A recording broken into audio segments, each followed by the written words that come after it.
Bonjour, je m'appelle Grady Osakompoe. Je suis en 3e électricité B. Bonjour, moi c'est Tumbamo Kadi Anna, je suis aussi en 3e électricité B. Et nous sommes dans l'atelier électrique au complexe scolaire Galaxy où nous allons réaliser un montage que mon ami ici va vous expliquer. Ce montage a comme titre « Commande des 4 lampes à l'aide d'un contacteur en utilisant le bloc additif ». Je vous explique le fonctionnement de ce montage. Lorsque nous alimentons le poste, le courant est envoyé au bouton poussoir H0, donc il passe directement au bouton poussoir S1. En enclenchant sur le bouton poussoir S1, la bobine du contacteur KM1 s'excite. Le contact KM2 se ferme automatiquement et les lampes s'allument. Et le contact KM3 va s'ouvrir et les lampes s'allument. Si on veut éteindre les lampes, nous avons qu'à appuyer sur le bouton poussoir S0 et les lampes vont s'éteindre. On a pris nos boîtes et on va se diriger vers nos postes pour commencer le travail. Pour réaliser ces montages, comme le titre le dit, c'est la commande des 4 lampes à l'aide d'un contacteur et d'un bloc additif. Donc nous aurons besoin d'un contacteur, d'un bloc additif et aussi des outils qui nous permettra de connecter, de placer les fils et de les aligner. Je vous montre mes matériels.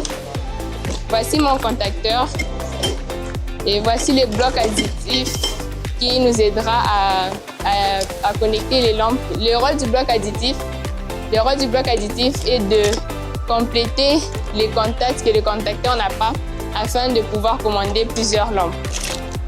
Pour ces montages, j'aurai besoin aussi de quelques outils comme la pince à bec long. Ça me permettra d'aligner les fils et de former des angles droits pour ce montage. Le tournevis qui me permettra de visser et dévisser afin de faire entrer les vis dans les contacteurs et les blocs additifs.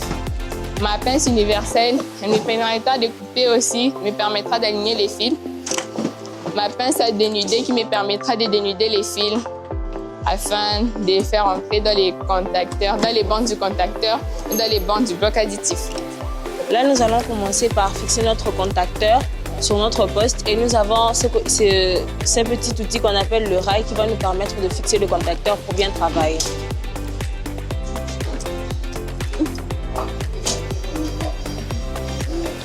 Là, nous avons fixé notre contacteur et on va associer à cela notre bloc additif qui va nous servir à ajouter des contacts que le contacteur n'a pas. Je vais commencer d'abord par enlever ce fil qui m'a servi. Notre contacteur. On va fixer notre bloc additif sur notre contacteur comme ceci. Là, nous pouvons maintenant commencer notre montage. Nous devons nous munir du fil conducteur qu'on n'a pas. On va les chercher.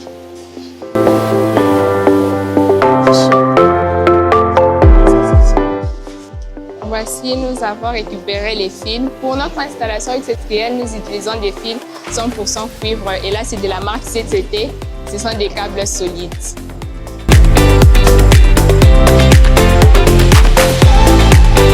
Vu que nous avons déjà nos fils, nous pouvons commencer le montage. Ici, nous utilisons le fil bleu qui nous servira de neutre et le fil noir qui va nous servir de phase.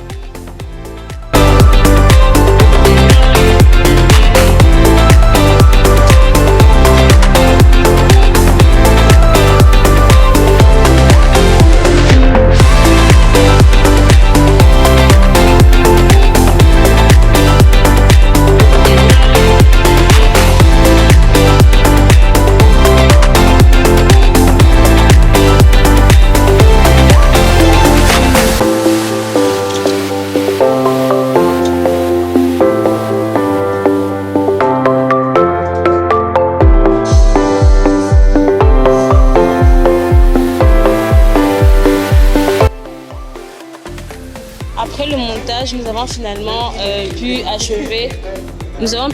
pu achever ce qu'on devait faire.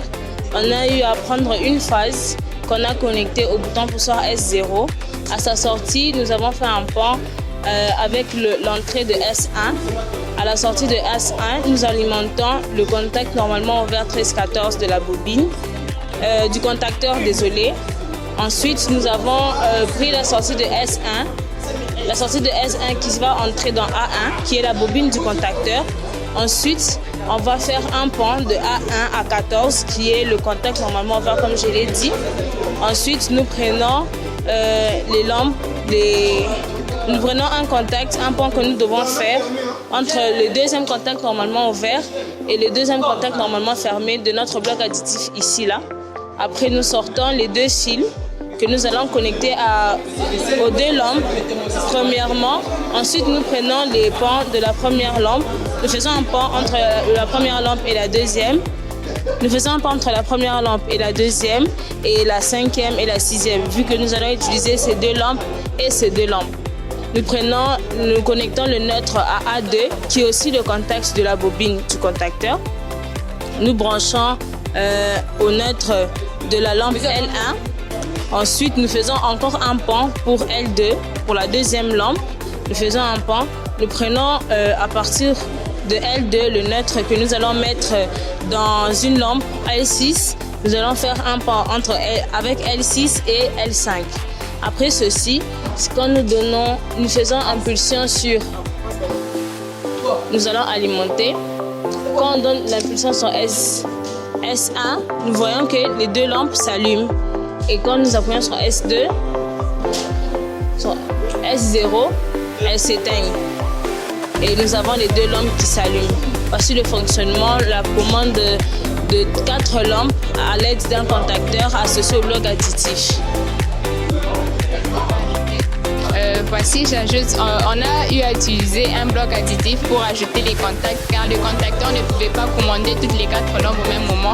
Du coup, le bloc additif est venu compléter les contacts du contact que le contacteur n'avait pas. Et du coup, on a utilisé un contact normalement fermé et normalement ouvert. Et normalement fermé, c'est celui dont on alimente directement, qui allume directement les deux lampes que nous voyons. Il est normalement ouvert, vu qu'il est ouvert, c'est en appuyant sur le bouton pousseur S1 qu'on le ferme. Et voici le grand pas. Merci beaucoup, c'était ça notre montage. Comment là-ci, monsieur Yann? Nous alimentons le poste L5 et L6 s'allument automatiquement vu que leur contact est normalement fermé. Vu que c'est normalement fermé, donc lorsqu'on alimente, ça doit s'allumer directement. Et lorsque je vais enclencher sur le bouton pousseur S1, ça va s'éteindre et les deux lampes L1 et L2 vont s'allumer. Voici, les deux lampes viennent de s'allumer car c'est lorsqu'on a enclenché S1